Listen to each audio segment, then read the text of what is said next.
Em Portugal ainda são raros, mas nos Estados Unidos os tornados são um fenómeno muito frequente.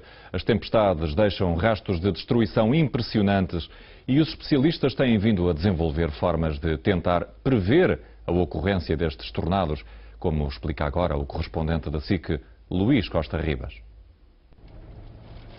Prever e detectar tornados é difícil, mas não é impossível. Os meteorologistas americanos dizem que eles podem acontecer a qualquer hora e em qualquer local, mas é muito mais provável a sua formação durante uma tempestade em terras planas, quando há presença de calor e umidade a baixas altitudes, trovoada e ventos verticais. E se a isto se juntarem ventos em espiral à mesma altitude das nuvens, então é mesmo muito provável que se forme um tornado.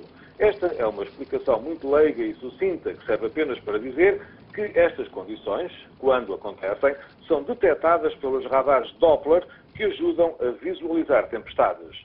O Doppler permite um sistema de prevenção com duas fases. A primeira é o aviso.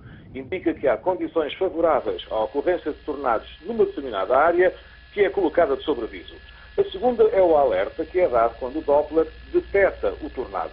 Muitos municípios recorrem por acréscimo aos caçadores de tempestades, Storm Chasers, vão para a rua quando há condições favoráveis aos tornados e ficam a observar a sua formação. Em Portugal, segundo o Weather Channel, um canal da televisão especializado em meteorologia, houve 44 tornados em 10 anos. Mas nos Estados Unidos, onde eles acontecem aos milhares, até já é possível subscrever na internet serviços de alerta de tornados em tempo real por 5 euros mensais. É um alerta, não é defesa, mas dá uns minutos extra, por vezes cruciais, para se poder fugir. Tenho agora no primeiro jornal o geofísico Pedro Miranda, um especialista neste tipo de fenómenos.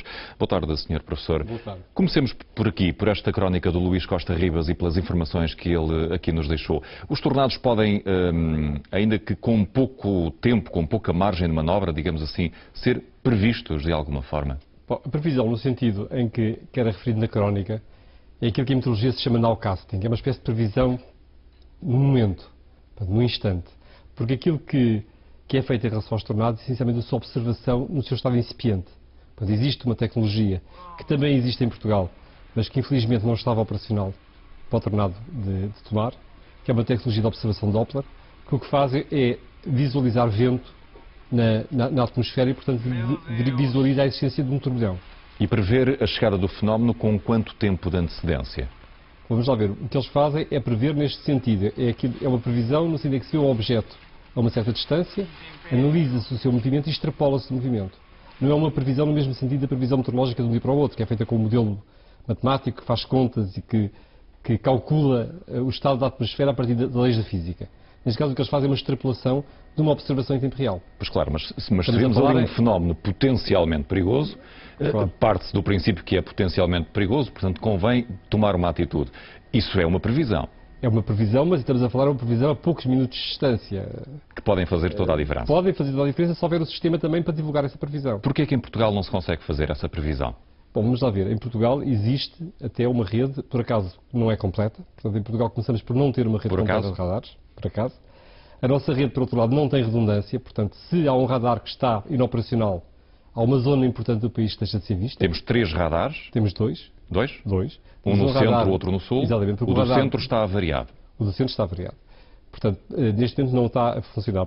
Na verdade, o radar do Algarve, portanto, que é o radar que está na Serra do Caldeirão, viu a tempestade, mas ele não consegue a essa distância utilizar a função Doppler.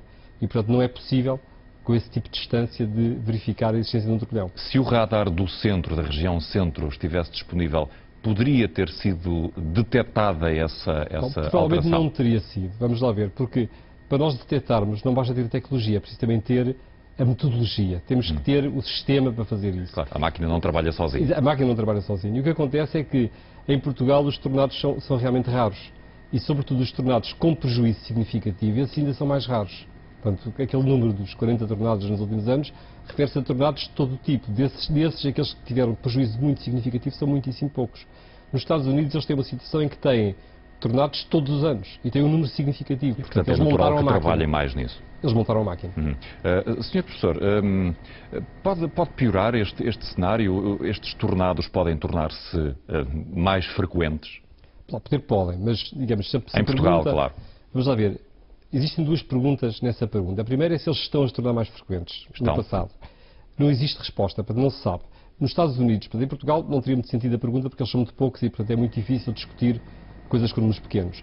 Nos Estados Unidos, em que eles são frequentes, mesmo para os Estados Unidos não existe uma resposta clara sobre se o número de tornados está a tornar-se maior.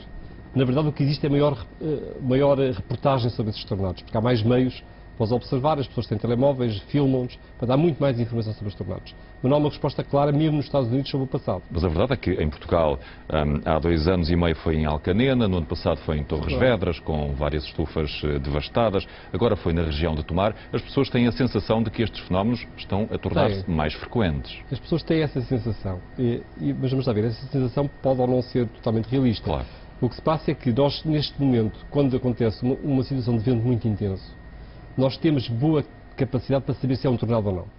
E aqui há 20 anos não tínhamos. Qualquer vento intenso seria referido como um vendaval ou como um tornado, consoante o caso, mas não haveria um filme para nos mostrar que aquilo era mesmo um tornado. E, portanto, nós não tínhamos a capacidade de discernir entre os vários, porque há várias tempestades que produzem vento, não é? A tempestade de Torres Vedras, que foi uma tempestade que aconteceu aqui há 1 ano e pouco, que também produziu grande destruição, em particular em postos de eletricidade, não era um tornado. Era um outro processo meteorológico que também pode produzir muito vento e que também é relativamente pouco frequente. Portanto, nós realmente temos a sensação pessoal de que há mais fenómenos extremos e, quanto a isso, existe fundamento para isso. Portanto, nós temos mesmo mais variabilidade neste momento. Portanto, há mais... Por exemplo, nós tivemos o ano passado... Mais uma razão para apostar na prevenção e na detecção desses fenómenos. O ano passado foi o ano de maior chuva de sempre em Lisboa, portanto, que é uma situação no acumulado de inverno, que é uma situação altamente invulgar. Tipo, temos o recorde da chuva num dia, também há 2 ou 3 anos. Portanto, nós temos realmente bastante variabilidade interanual neste momento. Vamos ver quando é que esse sistema de que falava e que permite prever com alguns minutos de antecedência a chegada de um fenómeno deste género, vamos ver quando é que esse sistema estará a funcionar, se vier a estar. Eu espero que não venha a ser necessário para Portugal. Muito obrigado pela sua presença, Sr. Professor Pedro Miranda. Obrigado pela sua presença no Primeiro Jornal. Continuamos a avaliar a situação no terreno, agora na freguesia de Casal.